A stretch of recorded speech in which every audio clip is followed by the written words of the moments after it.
implemented far-reaching so-called low-traffic neighborhoods has been different for different people.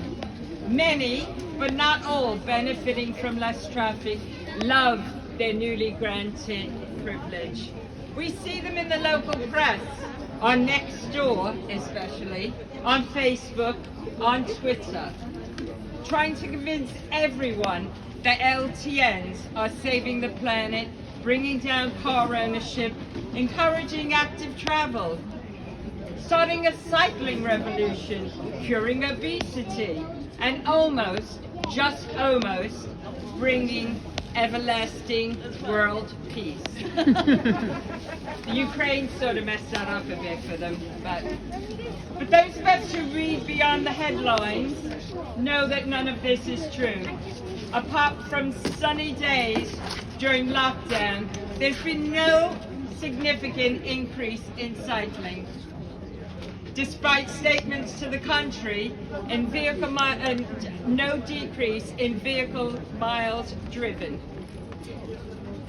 Inside the Londonfield LTN, as some of you know, I found out that since its implementation, 300 more residence parking permits have been granted by Hackney Council. What a joke.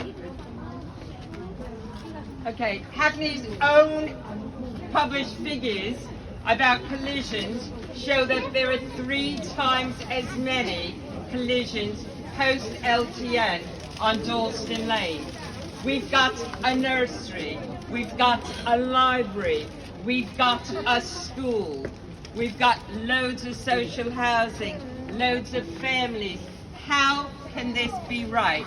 Every day, those of us who live on Dalston Lane watch the children go back and forth and fear for their lives.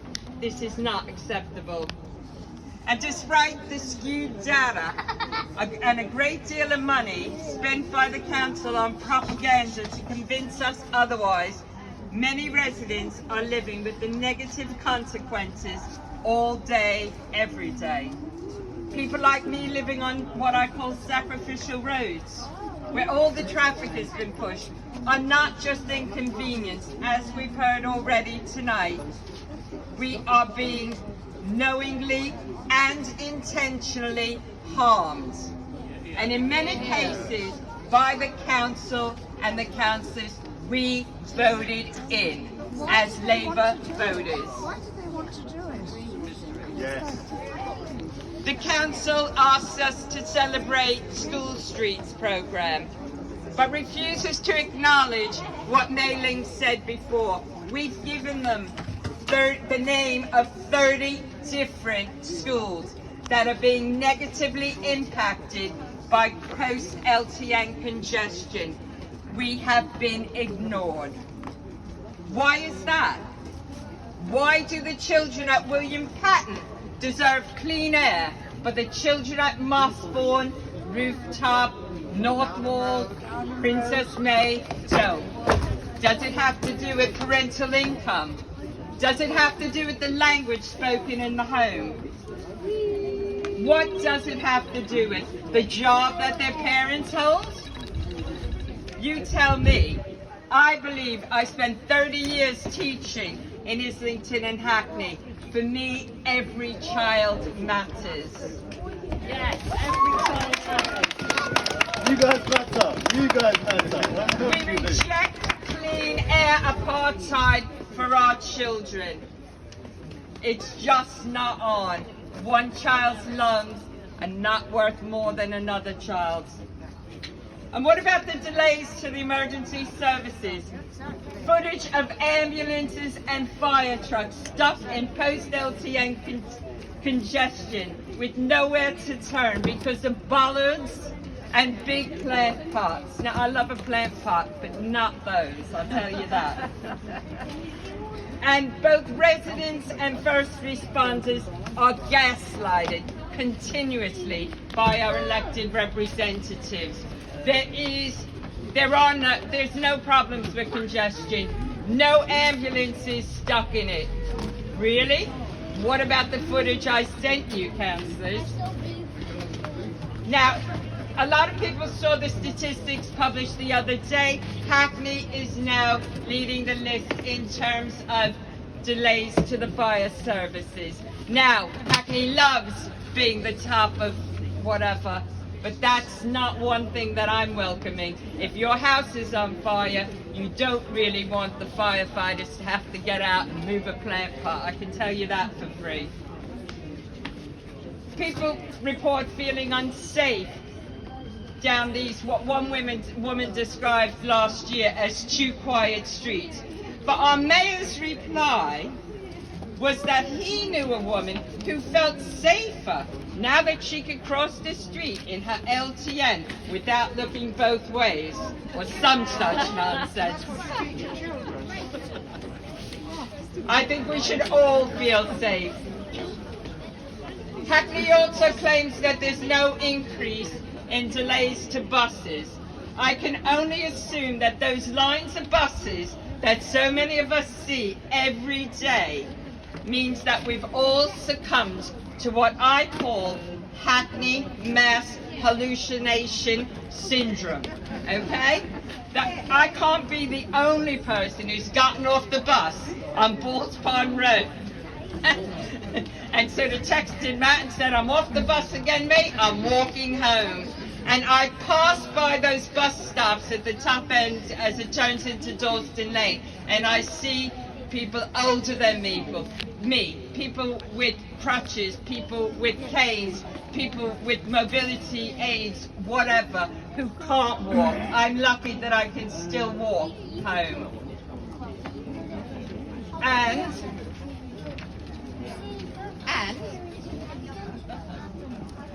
And am I the only person as well who thinks, oh, I'm not getting on that 277 on Graham Road to go to Lidl? I mean, seriously, I'd rather climb Kilimanjaro. Yet, when I look around the buses, I don't see the same sorts of people on the buses or waiting for the buses as I do getting into their cars in London Fields LTN, or getting into their terribly posh cars into Beauvoir. It's somehow a different class of people. And that's what I'm seeing. And what about for the people whose jobs involve driving? We've got Sean here tonight, who's a taxi driver, amongst other things. And I've spoken to a lot of delivery drivers, bus drivers, school transport drivers, taxi drivers, and workers who provide loads of services within the community. And it's really easy when you live on Graham Road or Dalston Lane to talk to the drivers, because you just walk out your door, they're stuck in traffic. You can have a 10-minute conversation. It's just like, I've had some taxi cab drivers recognize me, they're like beeping me. It's just like, yeah, hi, how you doing? Yeah, Bob, you know, because the traffic ain't going nowhere. And what about the children, you know, who attend schools on those community roads, who have to walk on those community roads to get to school? Now, the councillors adopted we know best attitude as well in choosing not to consult our large and varied business community before setting about closing roads, diverting traffic, displacing traffic, blah, blah, blah, the whole thing. But it's interesting, a lot of the displaced traffic and pollution has gone onto the roads where you have, let's say, a lot of Turkish restaurants or a lot of sort of, you know, things like Ridley Road. When you look at Ridley Road, both ends of it are really suffering from displacement. Not quite true of Broadway Market, is it? I'm seeing something here, but, you know, that's me. Okay. And for those who choose to walk, the quickest route quite often is our large community roads. I used to walk up regularly to Stoke Newington to shop, go to Sutton and Sons, you know, the fishmongers and the Italian deli and a lot of those places. I used to walk down Amherst Road and up, you know, Stoke Newington Church Street, and I have to carry things on my way back, or have my trolley or whatever. And now the route is so polluted that I don't want to go. It really affects my breathing. And luckily I can walk, but and we've sort of touched on the thing about disability, and I know Ruth wants to say a little bit in the words of people's own words about the impact of disability of LTN. So Ruth.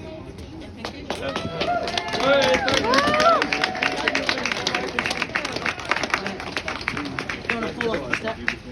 Hello. Right. I don't know how many months ago it was, a long time ago, our Mayor, Philip Glanville, stood up publicly and said that the majority of disabled people in Hackney use public transport, and therefore, well, that's what he said. And he then said that, because it was to do with LTNs, and we were saying that disabled people were going to be affected by it, he said, no, they go by public transport. And I thought, well, is it true?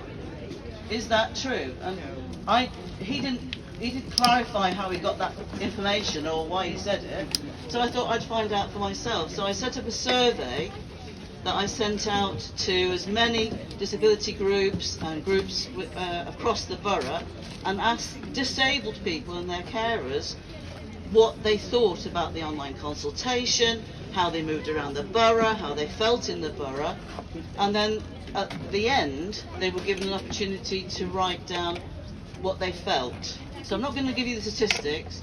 I'm not claiming to be the voice of all the disabled people in Hackney, but these are some of the voices that are not have been heard. I shared this with Mete.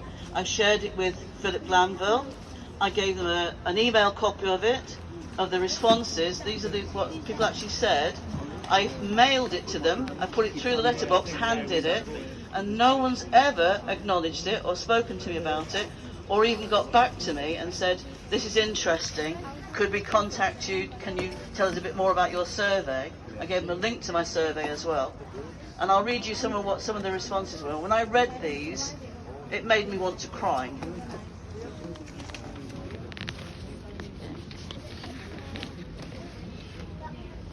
First, missed hospital appointments, increased journey times which cause pain.